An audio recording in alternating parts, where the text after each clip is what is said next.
You guys, it's officially March. I cannot believe it. It's Amanda's birthday month, so we wanted to do something fun and exciting for this TBR, and we thought it would be fun if Instagram chose the prompts for the books we're gonna read this month. So that's exactly what we did. We asked you guys over there to give us some reading prompts. You guys came through. They were such good prompts. We decided to both do the ones that got the most requested, and then for the rest, we just chose on our own. So we're so excited to get into it today. We've been reading a good amount so far this year, so we picked a good amount. We picked 7 to go over, and then we'll also have our book club book and then whatever extras we can fit in for the month. One of the prompts was pick a green book, so I ended up picking Fangirl Down by Tessa Bailey.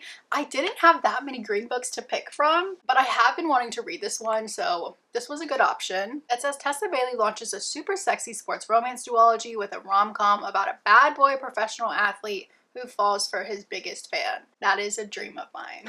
As I've said before, Tessa Bailey has been kind of a hit or miss for me. I really enjoyed the It Happened One Summer series, and then I read the Secretly Yours series, and I didn't really love that one. So we're gonna see how I feel about this one. One of the prompts was to read a newly released book, and the one that I was most excited for was Hungerstone by Kat Dunn. This one came out, I think, last month, I believe, and it's such a beautiful cover. I made sure that it was my pick for Aardvark Book Club. It's basically about a woman in a marriage, and it's not the best marriage. She ends up meeting a woman, and it like changes everything. She's questioning things. There's also like a sickness that's going through the villages. It's all very mysterious. As soon as I saw new release, I knew this was going to be the one I was going for. One of the prompts was to read a new author to me, so I went ahead and picked Birthday Girl by Penelope Douglas.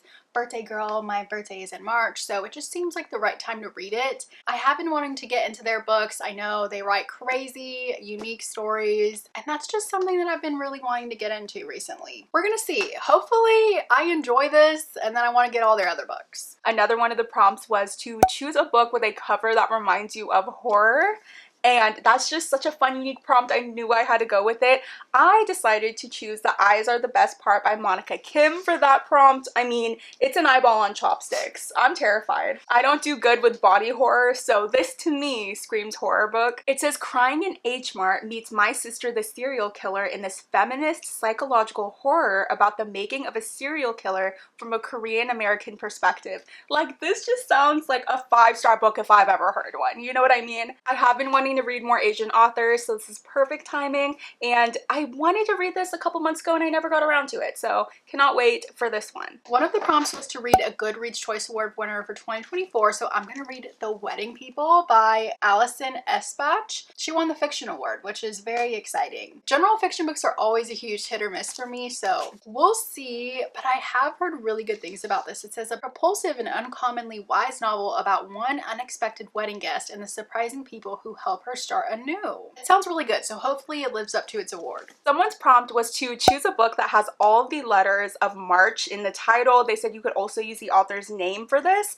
and I just thought it was a really fun prompt, so I decided to choose 6 Months Later by Natalie D. Richards. This is one that I've had on my TBR for so long, and I actually have multiple of her books, so if I end up enjoying this one, I can read the others. If not, I'm gonna unhaul those. This one does sound super interesting because it's basically a girl that falls asleep in study hall. She wakes up 6 months later, cannot remember anything that happened. So I love stories like that. I can't wait. I hope it has a juicy explanation. But I know this author does have a whole line of mystery thrillers, so I'm hoping it's a new author that I really enjoy. One of the most popular prompts was to continue a book in a series, so I'm gonna read Rebel Witch by Kristen Cicerelli. I really enjoyed Heartless Hunter. I was supposed to read it last month, so someone also had a prompt of read a book that you were supposed to read in another TBR, so this one also fits that. I've heard a lot of people say this one is actually way better than the first one, so we'll see, because I really liked the first one. My book for that prompt is Blood Marked by Tracy Dion. This is book 2 in the Legendborn cycle. As you guys know, I read Legendborn last month and I gave it 5 stars, my first 5-star read of 2025,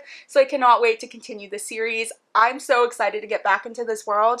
There's magic, secret societies. I love learning about the history of the school and the characters. Everything about it is so entertaining, so I cannot wait to jump into this, and then I know the 3rd book is coming out very soon. One of the prompts was a 5-star prediction, so I'm gonna read Junie by Erin Crosby Eckstein. The cover is so gorgeous. I know this one is a paranormal historical fiction, and I absolutely love historical fiction, so the fact that this one's also going to have kind of a paranormal paranormal ghost aspect to it sounds really entertaining, and I'm sure it's going to be a 5-star read. Another prompt I really liked was someone said to choose a book with a cover that feels like spring. And I don't have too many happy spring type of covers, but this one, even though it's a little bit creepy, reminds me of spring because it's basically a bouquet of like wildflowers in this skull. I'm absolutely obsessed with the cover. And this one sounds so interesting. It says, "Welcome to the center, you'll never be the same." By turns darkly comic and surreal, and with twists as page turning as they are shocking, the center interrogates the sticky politics of language translation and the appropriation along the way.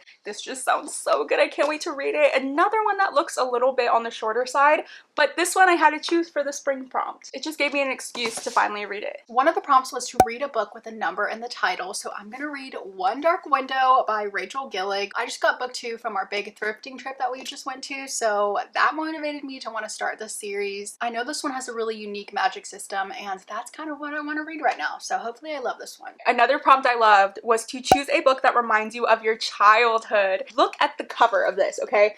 The real reason I chose this, not because it has all these delicious snacks on the cover, but because it reminds me of that show Unwrapped that they used to have on Food Network. I would watch that show every night before I went to bed, and this cover reminds me of the title sequence. Have you ever seen that show? No, but I thought they were going for more like Harry Potter, like... Oh no! I'm like, let me get the one with all the snacks on it. I believe this is a literary fiction though, and we're gonna follow this 58-year-old man as he's searching for his son. It says this is gonna be a wild and biting study of addiction, perseverance, and the insurmountable struggle to change. This one just sounds super interesting to me, and I do love the cover. The second most popular requested prompt was a book that we've had on our TBR for the longest time. And we have quite a bit of those.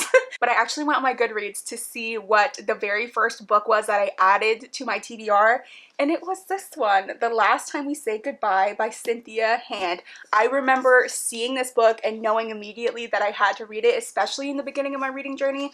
I was obsessed with like YA, contemporary, sad books, and this is one of those. This is a book about a girl whose brother commits suicide, and it says she feels like all she'll ever be is the sister to him. It says The Last Time We Say Goodbye is a gorgeous and heart-wrenching story of love, loss, and letting go. I think I'm gonna cry, but I also think it's gonna be like such a good book. And I remember when I finally found the physical copy of this, I was the most excited because I've been looking for it for so long. I also went on my Goodreads and I discovered that The First Day of Spring by Nancy Tucker has been on my physical TBR since December 27th of 2021. So we're gonna go with this one. This one also matches the spring cover though. That's true. I don't really know anything about this, so I do want to read the back just so I'm like excited to read it. It says, "Meet Chrissy. Chrissy is 8 and she has a secret. She has just killed a boy."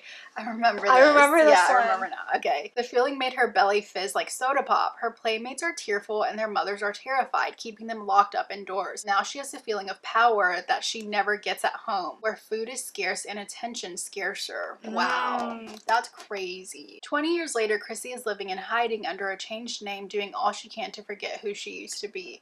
This sounds good. I hope it's gonna be one of those of like, this is a 5-star that's just been collecting dust on my shelf. I decided to pick one last one, and it was, of course, to read a Book of the Month book, which we have an endless amount of. So I wanted to go with Hera by Jennifer Saint. This really reminds me of Circe and Song of Achilles, where it's more of like a new telling of Greek mythology. This one says, "Even the gods must have their queen." This is about Hera and Zeus overthrowing their father, and then she thought she was going to be at her brother's side. He turns out to be just like his father, so she's trying to build something of her own. And I just think it's going to be like a female empowering type of story. And I love all of Madeline Miller's stories like this, so hopefully I like Jennifer Saint's because I know she has a couple of these. So these are all of our March hopefuls. Thank you guys for helping us pick our books. Honestly, this was so fun. I really want to do more of these different challenges for our TBRs. It makes it more interesting, but we will be reading all of these hopefully, plus our Literal Besties Book Club book. You guys chose this book, so that is what we'll be reading for March. If you're not already a part of our book club, make sure to join. It's free. You just have to get the Fable app. That link will be in the description along with all of our social media links. But that's pretty much it for today. So thank you guys so much for watching. Make sure to like and subscribe if you haven't already, and we will see you guys next time. Rich and daring is hilarious. That's not something I just would have said. Oh. It's because I read it. Do you know the trope of this?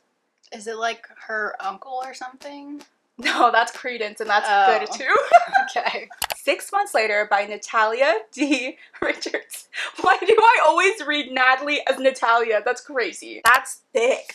Yeah. That's thicker than the first one. So these are all of our March hopefuls. Thank you guys for getting, oh my gosh. Just throwing things around.